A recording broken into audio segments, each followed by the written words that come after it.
Bien, entonces vamos a iniciar la clase de hoy y de acuerdo a lo que teníamos planificado, hay una exposición, entonces no sé si podemos empezar entonces con la exposición.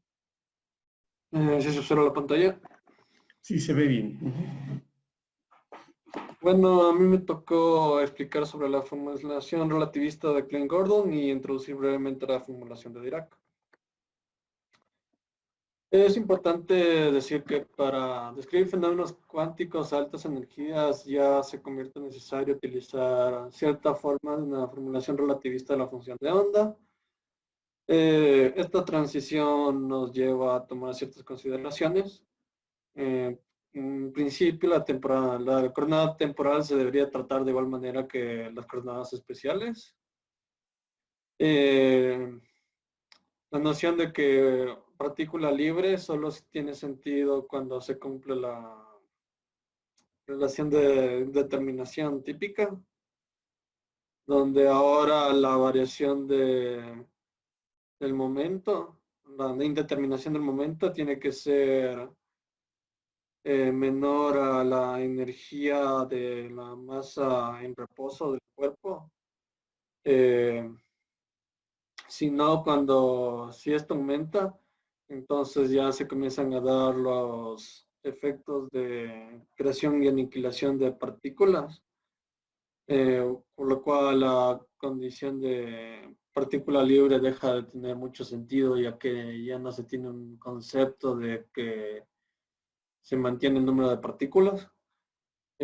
Por otro lado, como la posición de la partícula está indeterminada, esto implica que el tiempo también debería estarlo. Eh, Estas nociones tienen que observar en el concepto de la densidad de probabilidad. Como ya dije antes, altas energías, los procesos de creación y aniquilación de pares.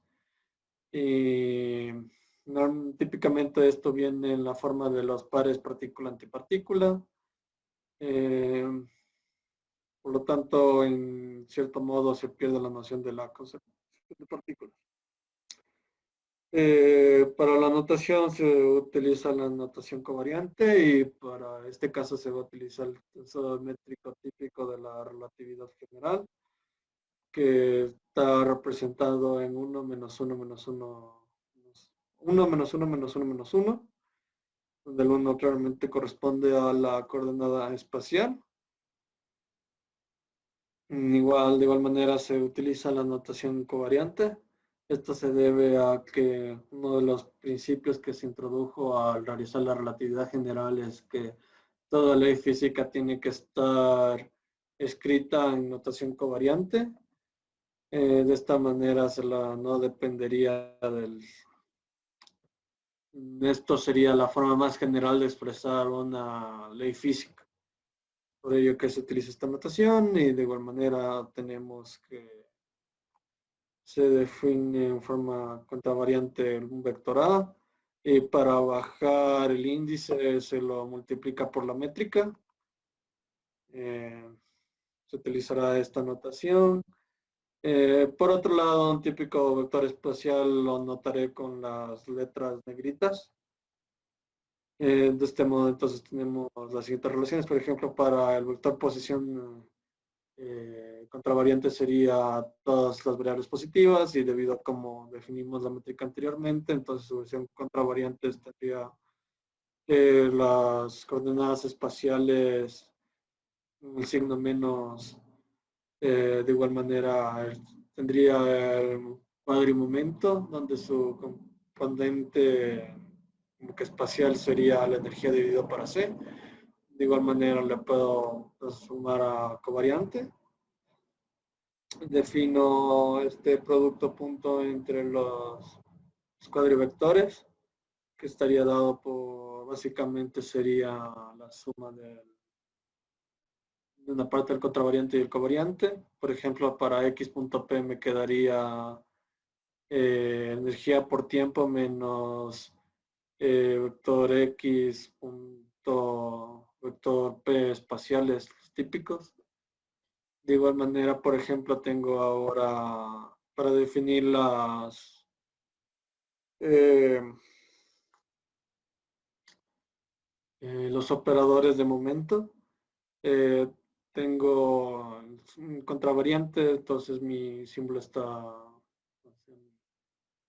mi índice está arriba, entonces pues sería la derivada respecto a los índices abajo, pues de esta manera se mantiene el signo, más bien se mantiene de que el índice está arriba, o escrito de otra manera sería igual IH barra, como la aplación en 4 dimensiones. Desarrollando esta expresión me quedaría lo siguiente, que sería IH barra la parcial respecto a C de T, menos la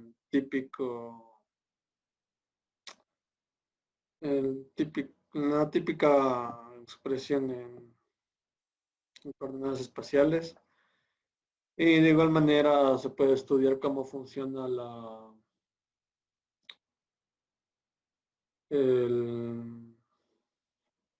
si aún existe se me fue el nombre del corchete, pero desarrollando se encuentra que sí existe igual la noción de que no conmutan y la conmutación dependería del signo de la métrica. De igual manera la métrica cuando se le suben los signos, debido a cómo está escrita, sería básicamente en forma matricial sería la misma. Y ahora para derivar la ecuación de Klein-Gordon, se parte de la relación típica de la relatividad de la energía y el P le puedo poner de esta forma. Y de igual manera en el cuadrimomento me cumplía esta misma relación cuando se hace el P.P. Entonces, esto me da, al cuantizar esta expresión, la notación covariante, se obtiene lo que sería la ecuación de Klein-Gordon. Al desarrollar esta última ecuación, se puede definir esta operación de Alambertiano, que sería este cuadradito. Y esto provocaría que se llegue a una forma típica en la que se expresa la ecuación de Klein-Gordon, que sería la que se observa en pantalla. Las soluciones para partículas libres tienen la forma en pantalla. Y al reemplazar en la ecuación de Klein-Gordon esta expresión se obtiene exactamente nuevamente la relación de la energía en la relatividad de la relatividad. Y de esta expresión se puede despejar la energía, pero es importante notar que existen dos valores para la energía.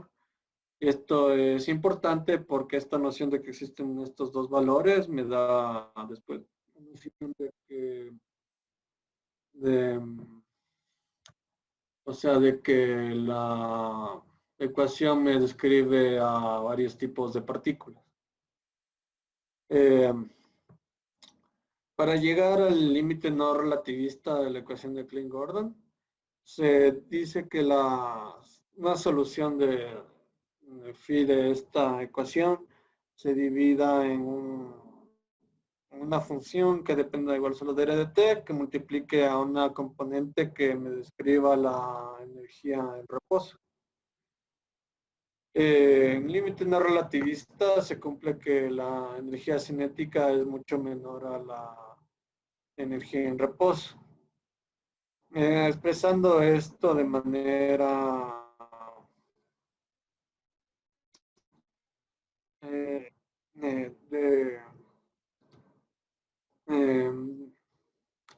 la manera de operadores típicas en la expresión de coordenadas se llegaría más o menos a la expresión en pantalla. y a partir de ello se deriva psi, y se utiliza esta relación de que la parcial de phi respecto a t es mucho menor a phi para aproximar, y de igual manera la expresión superior se la vuelve a derivar y se vuelve a realizar la aproximación antes mencionada para de este modo intentar encontrar una expresión que me permita dar una idea del límite clásico, y reemplazando esto en la ecuación de Klein-Gordon y despejando se vuelve a llegar a la ecuación de Schrödinger para partículas sin spin. Eh, Esto da la primera, como que nos permite inferir como de primera mano de que de cierta manera la ecuación de Klein-Gordon describe partículas sin spin. Y ahora es importante notar, o sea, qué me representa físicamente phi, o a partir de las soluciones de la ecuación de Klein-Gordon, qué puedo obtener de que sea físicamente relevante. Primero se toma el complejo conjugado y sumando y restando para la ecuación de Klein-Gordon normal, se puede demostrar la siguiente expresión. Y operando un poco se llega a lo siguiente. Esto ya tiene una expresión de la ecuación de continuidad. Entonces se puede definir como que la primera idea sería definir una densidad de corriente de la siguiente manera, donde el J mu, o sea, sería lo de adentro, y lo constante que se pone al lado es de tal manera de que la componente temporal de este cuadrivector tenga coordenadas de densidad espacial, en otras palabras, que, o sea, sus unidades sean, por ejemplo, 1 sobre metro cúbico. De igual manera, a partir de esta expresión, desarrollando esto, para hacerlo más fácil, regresando a lo que expresé antes de cómo era este operador lambda cuadridimensional.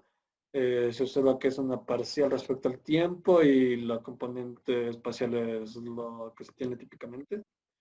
Entonces se ve que efectivamente es una ecuación de continuidad, donde el ρ estaría dado por la expresión en pantalla y el j de igual manera expresión en pantalla. Entonces se cumple una ecuación de continuidad y ahora se quiere saber qué es lo que me representa esto. Y una interpretación natural sería decir que es una densidad de probabilidad, de igual manera que lo es la ecuación de Schrödinger.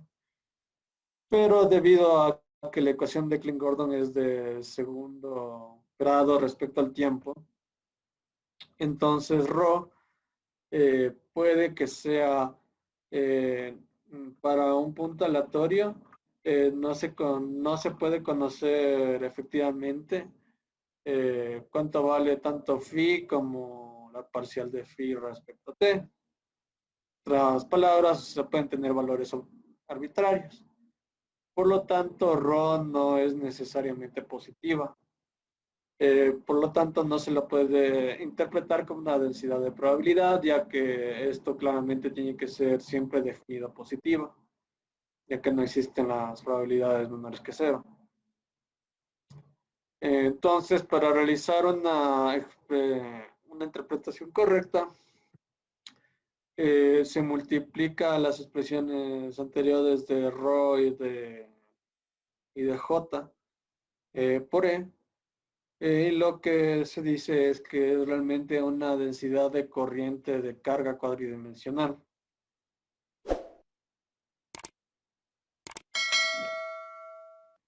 Y por último se estudia lo que sería un tipo de ejercicio ya resuelto, sería las partículas dentro de un pozo de potencial cúbico del lado L. Partiendo nuevamente de la relación de energía que se encontraron antes, existen dos valores para cada valor del momento de energía. Y se tienen que las soluciones son de tipo partícula libre, donde el momento ahora tiene una condición donde el momento va a ser igual a, bueno, aquí he escrito mal, no, no, sí está bien escrito, donde tengo la función de onda y de paso ya se da la expresión de lo que sería el ρ, la densidad de corriente. Y además la cuantización está en el momento o se lo puede igual ver como si estuviera en el vector de onda, que es igual lo típicamente que ocurre en la ecuación de Schrödinger. Eh, y esto es un ejercicio en el que se puede ver lo que realmente significa que, por ejemplo, exista dos valores de energía. En este caso se lo interpreta como que es la ecuación de Klein-Gordon describe las partículas de spin cero, eh, tanto de carga positiva, negativa y nula, en donde claramente para el más sería para la carga positiva y el menos para la carga negativa, y para la carga cero se construye la solución de onda. Igual a partir de la ecuación de continuidad se encuentra la constante de normalización a n más menos y se encuentra el siguiente valor, y este valor sería para tanto las partículas positivas como negativas, y ya tendría sus soluciones generales, o ya tendría su base de soluciones. Pero falta encontrar para partículas con carga neutra, y en este caso igual nuevamente se parte de la ecuación de continuidad, solo que eh, eh, como el ρ era densidad de corriente, entonces como la carga es cero en este caso, entonces la densidad de corriente necesariamente debería ser cero. Entonces, viendo cómo está expresado la densidad de corriente, se puede concluir que el complejo conjugado de psi tiene que ser igual a la misma función. Entonces, se construye la solución de tal manera de que esto se cumpla. En el libro que encontré la información se lo plantea así, pero otra forma de verlo sería que se toma la parte real de la función de onda referente a las cargas positivas. Aquí está expresado de otra manera más matemática, pero un poco más difícil de ver, pero lo que se obtiene sería lo siguiente, ya normalizando todo, que sería un coseno, y se puede comprobar de que efectivamente como ya no tiene componentes imaginarios, necesariamente la densidad de corriente va a ser cero. Y con eso ya se obtendrían las funciones de onda para tanto para cargas positivas, negativas y neutras de partículas de spin cero. Es importante notar que, por ejemplo, antes de que se diera esta noción de que eran para de que lo que describía era la densidad de carga de estas partículas, la ecuación de Klein-Gordon tenía muchos problemas en el sentido de que no se sabía cómo interpretar esta ecuación, debido a que al ser de segundo orden se provocaba de que el ρ no era una densidad de probabilidad, ni existía la corriente de probabilidad, y es por ello que hasta que no se demostraron de que existían las partículas de spin cero, no se pudo darle un sentido físico a la ecuación de Klein-Gordon. De manera específica, no, es debido a que no existen muchas partículas de spin nulo. Una de ellas era bueno,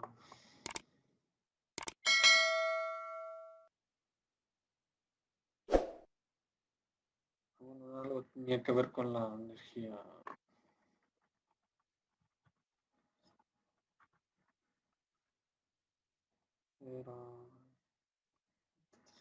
Fue completamente el nombre, era relacionado con la fuerza.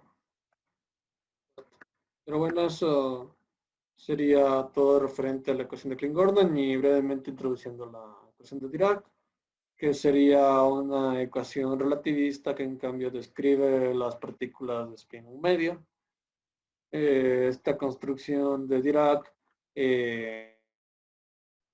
No sé si hay que una pregunta de lo que presentó hace un momento Brian por parte de los compañeros.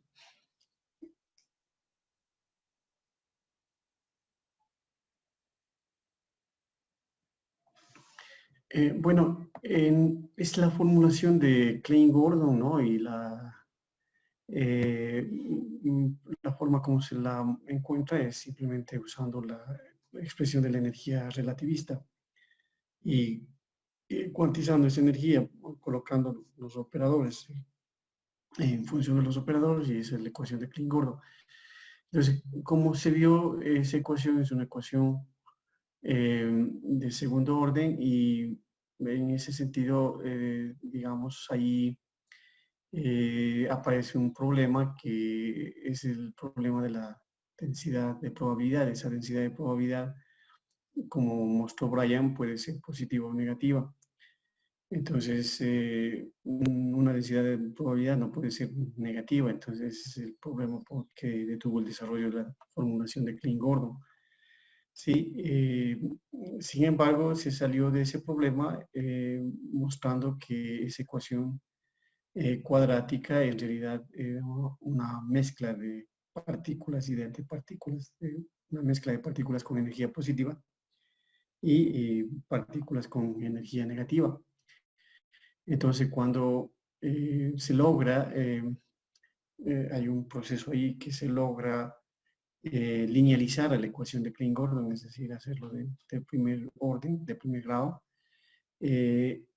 Ahí se ve que ese problema de la densidad de probabilidad negativa desaparece, ¿sí?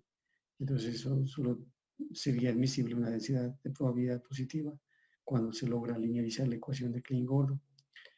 Entonces, luego se muestra el límite no relativista de la ecuación de Klein-Gordon, es la ecuación de Schrödinger, y luego también las soluciones se pueden desarrollar en soluciones positivas para las partículas y soluciones negativas para las antipartículas, los espinores, ¿sí? Porque tienen dos componentes, ya no tienen una sola componente, sino que tienen dos componentes. Son los espinores de las soluciones de Klein-Gordon. Bueno, todo eso se ve en detalle, evidentemente, en un curso de relatividad, de teoría cuántica relativista. Aquí tratamos de mostrar brevemente la idea de que la teoría cuántica tiene que ir más allá de lo que hemos estudiado, porque hay fenómenos que requieren de una formulación relativista, ¿no? Especialmente cuando se tienen partículas que se mueven a velocidades superiores al 10% de la velocidad de la luz. Entonces, no podemos seguir usando una formulación no relativista. Se tiene que introducir otra formulación. Pero también es cierto que una formulación relativista como esta se puede aplicar a sistemas no relativistas para hacer ciertas correcciones, ¿no? Es el caso, por ejemplo, de la relatividad general. Entonces, la relatividad general se aplica para describir el movimiento de los planetas. Los planetas no son relativistas para nada.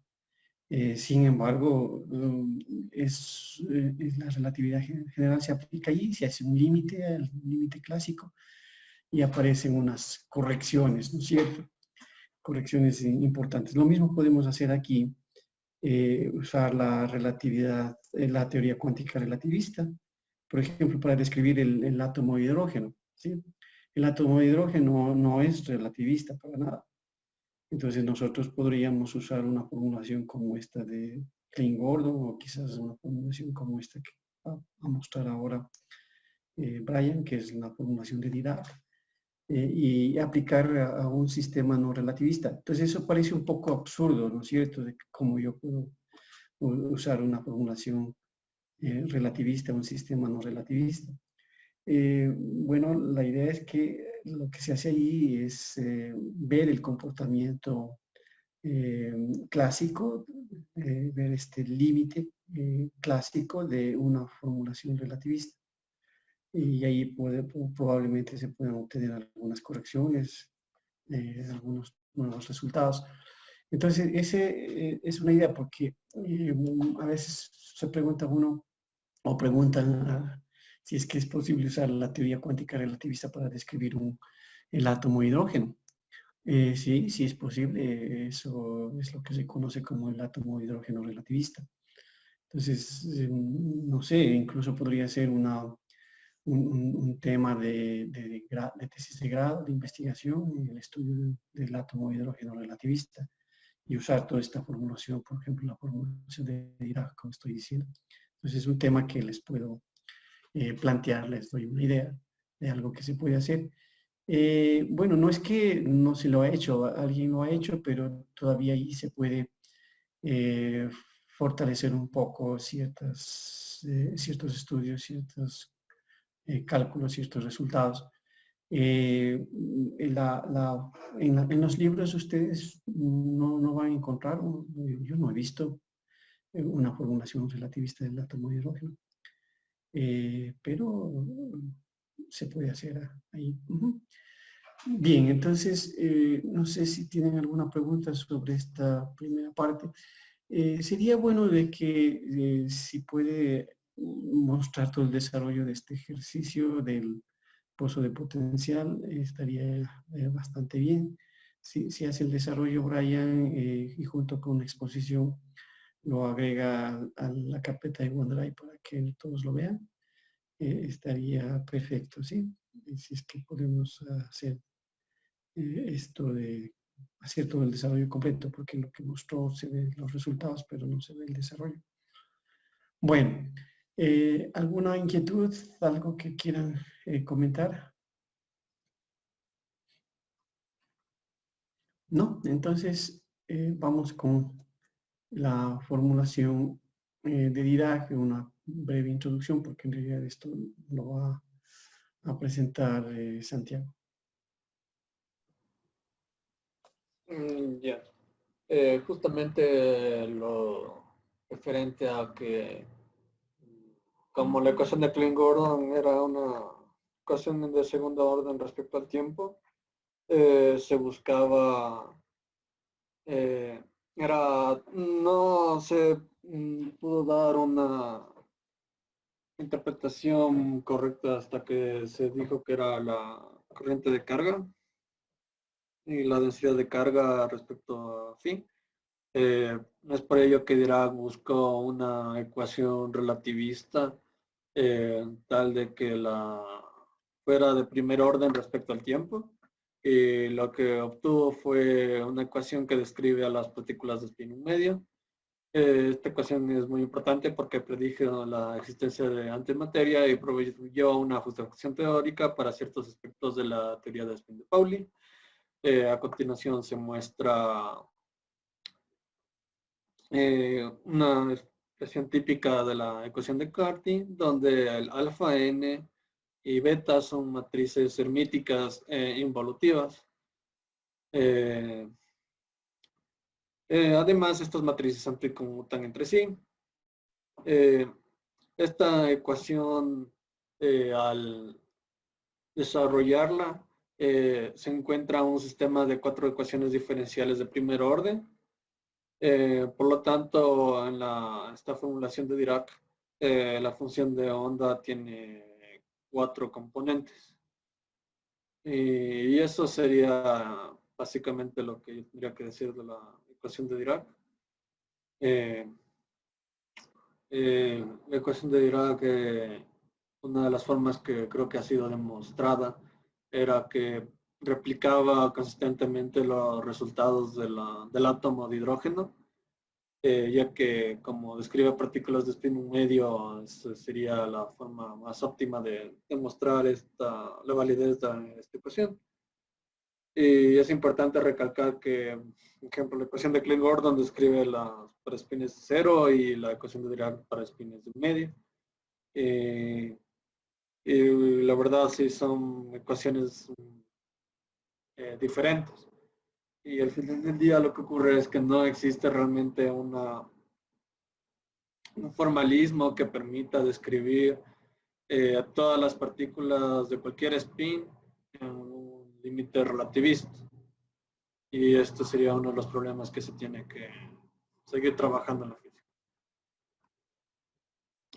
Y esta sería mi bibliografía y gracias por su atención. Está bien, gracias, Brian.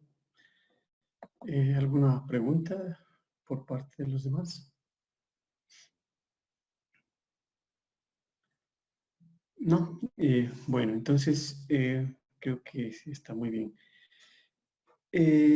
La charla siguiente sería el día martes, que la daría Santiago ya hablando enteramente sobre la formulación de Dirac, que es la formulación que realmente se usa cuando se hacen desarrollos cuánticos relativistas. Bien, entonces vamos ahora a avanzar un poco en esto de la formulación de Feynman. Y nosotros habíamos introducido lo que es un operador, un propagador general que propaga la solución desde una solución inicial a un tiempo posterior, y un propagador particular que se había revisado es el propagador de una partícula libre. Sí, vimos también que los propagadores son en realidad soluciones de la ecuación de Schrödinger porque son funciones de onda. Y ahora vamos a hacer un par de pequeños ejercicios para poder ir entendiendo esto de los propagadores. Entonces el ejercicio dice así. A ver, creo que voy a pasar a la pizarra más bien para escribir. Un momento. Bueno, entonces el ejercicio dice así: determinar la función de onda. Sí, bueno, aquí creo que estamos en la clase 38.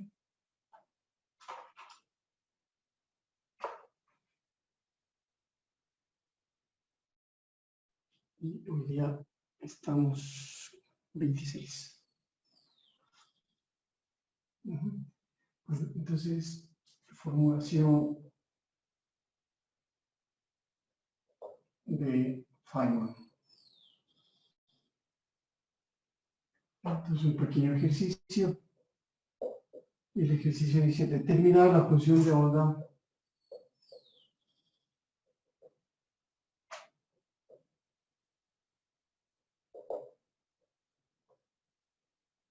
si de RT, ¿sí?, que soluciona la ecuación de Schrödinger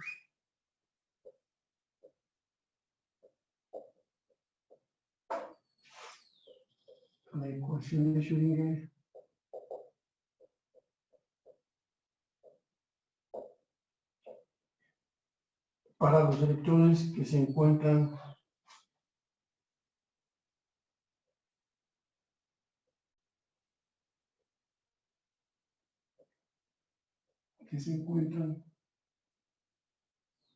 en un pozo de potencial infinito.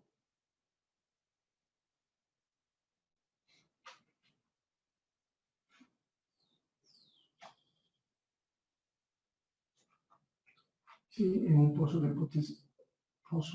potencial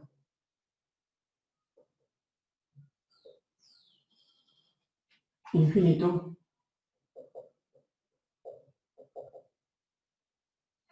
con una función de onda inicial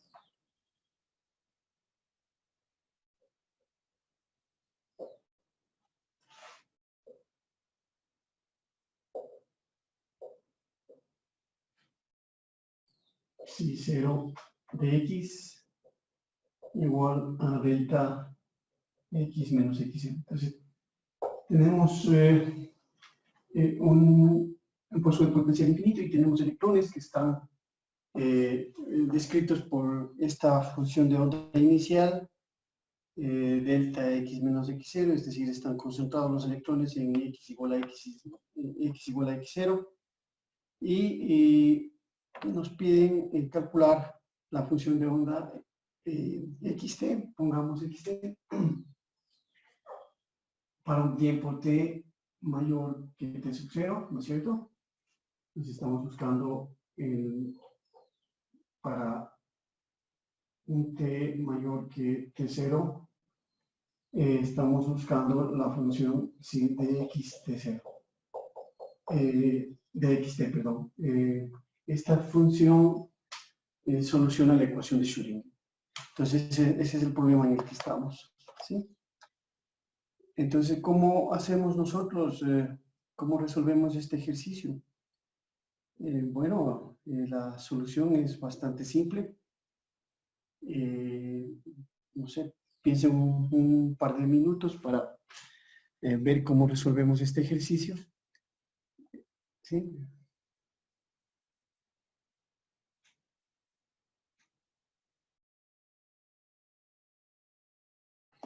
Bien, entonces creo que ustedes ya saben por dónde tenemos que resolver este ejercicio. Hagámoslo ahora en la pizarra.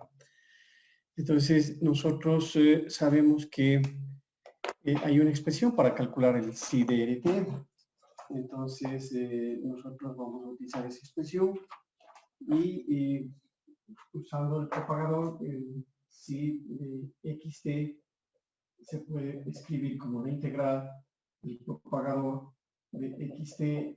Partimos de 0 de x', que es el tiempo inicial, la posición inicial, y buscamos en t y x. Y eso multiplicado por psi en x'0 y la integral con respecto a x'. Entonces, esta es la expresión que debemos utilizar para el cálculo de la función de onda con el propagador que está ahí. Entonces, si nosotros colocamos ahí el psi que nos da, es decir, delta de x' menos x0, entonces quedaría la integral de k xt x'0 delta de x' menos x0 por dx', ¿no es cierto? ¿Sí? Entonces, esa sería la integral que se tiene que hacer. Se llega a ver, vamos un poquito. Esa es la integral que se tiene que hacer. Entonces, esa integral, como tiene ahí la delta, simplemente integramos y nos queda que psi de xt sería igual a k de xt, y en lugar de x' le ponemos x0, 0. ¿Sí? Entonces, esa sería la función de onda psi de xt igual al propagador. Entonces, y el propagador que habíamos deducido, el propagador general, lo podemos también explicitar, y nuestro propagador sería igual, recordemos que la forma general de este propagador que habíamos escrito en la clase anterior sería k de xt x'0 sería igual al sumatorio. Estoy ya aplicando a esta situación, al ejercicio. Entonces sería el sumatorio según j de e a la menos i wj por t menos t0, o sea, sería por t, y por phi j de x por phi conjugado j de x'. ¿Sí? Entonces ese es el propagador. Por lo tanto, si nosotros revisamos la expresión que habíamos escrito para el propagador general, encontramos exactamente lo que acabo de escribir. Y en este caso, cuando estamos con x0, que es lo que necesitamos acá, entonces pondría el x0.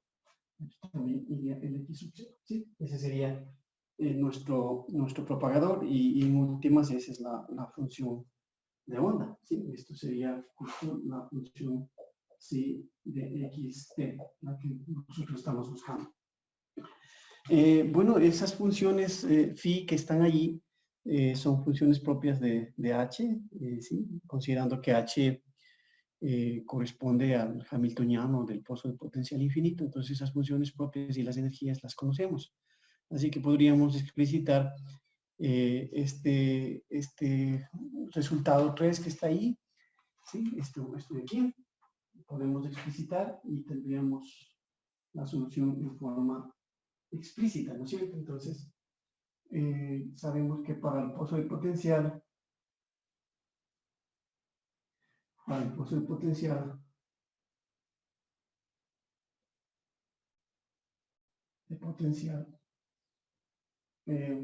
voy a usar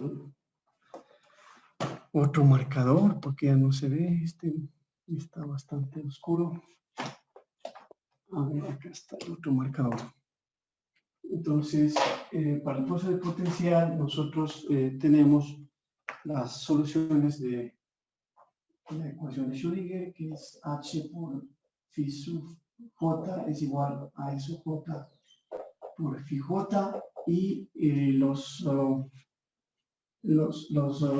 phi j, estas soluciones ya en la representación de coordenadas serían dados por las siguientes relaciones: raíz de 2 sobre a por el seno de j pi sobre a por x, ¿sí? Y luego la energía, las E sub j sería pi al cuadrado h cuadrado sobre 2 veces la masa por j cuadrado, ¿cierto? Esos son los valores propios y las funciones propias. Entonces, A es el ancho del pozo de potencial. Entonces, nosotros con eso ya podemos calcular la frecuencia, ¿sí? La frecuencia WJ, esta sería la energía EJ sobre H, ¿sí?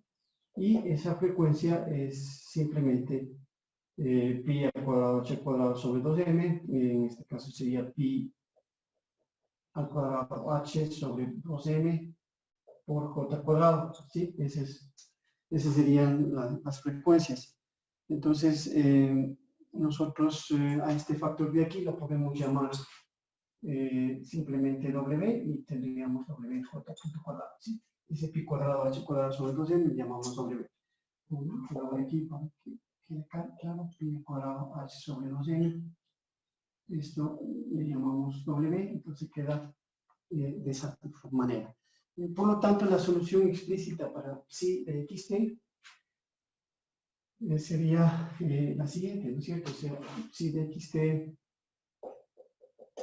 va a ser igual a sumatorio según j de e a la menos i wjt, y nosotros eso lo podemos poner como sumatorio según j de e a la menos i wj, pero wj es wj cuadrado por t y por phi de x. Entonces phi de x sería 2 sobre a, en el otro va a aparecer el 2 sobre a, entonces de una vez le ponemos sin la raíz, y queda 2 sobre a seno de j pi sobre a por x, y el otro término es el seno de j pi sobre a por x0. ¿Sí? Entonces, esa es la forma explícita de esta solución para un tiempo t mayor que 0. ¿Sí? Para t mayor que 0, tenemos esta solución usando el propagador. ¿Sí? Entonces, ese es el resultado que nosotros queríamos encontrar. Entonces, como ven, es bastante simple. Lo único que hacemos es básicamente usar la definición de propagador que habíamos visto en la clase anterior, de ese propagador general y nada más, ¿no? Eso es lo que hemos hecho. Vemos como el propagador K nos permite encontrar soluciones a tiempos posteriores a partir de una solución inicial sin tener que resolver la ecuación de Schrödinger. Esa es la solución de la ecuación de Schrödinger. ¿Preguntas?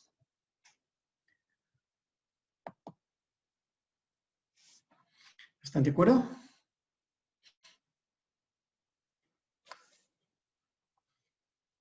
Sí, no, es bastante simple. No hay mucho que decir ahí, pero sí ilustra lo que estábamos hablando, ¿no? en las clases teóricas. Bueno, entonces vamos a seguir haciendo este tipo de cosas para la semana que viene. Tienen también las exposiciones, no se olviden, vayan preparando la prueba que tienen la semana que viene. Y nos vemos. La prueba es hasta también propagadores o no. No, la prueba no incluye la formulación de Feynman. Sí, esto va para el examen junto con los demás. Yep. Bueno, entonces, que estén muy bien. Gracias por estar en la clase. Les veo la próxima semana. Un buen fin de semana para todos. Igualmente, profe. Hasta el martes. Gracias. Sí, Juan, por favor, que me ayude subiendo el video para poder hacer el reporte que nos piden en la facultad. ¿Sí? Ya, Bien, gracias, Juan. para el Que pase martes. muy bien. Hasta luego.